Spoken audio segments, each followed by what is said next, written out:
আজকে আমার খুব পছন্দের একটি রেসিপি করা হয়েছে, নারকেল দিয়ে চিংড়ি মাছ ভুনা। আর এই একবার হলেও খেয়ে দেখ। হ্যালো এভরিওয়ান, আসসালামু আলাইকুম। রন্ধনঘর কিচেনে আপনাদের সবাইকে স্বাগত জানাচ্ছি।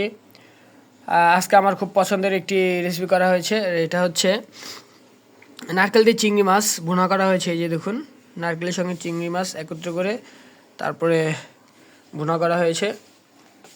আর এই রেসিপিটি আমার কাছে খুব মজা লাগে খেতে।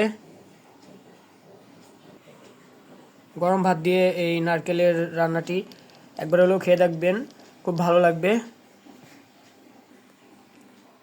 আমাদের বাসায় যখনই নারকেল থাকে তখনই এই রেসিপিটি করা হয়। আর চিংড়ি মাছের সবথেকে পারফেক্ট রেসিপি হচ্ছে এটা।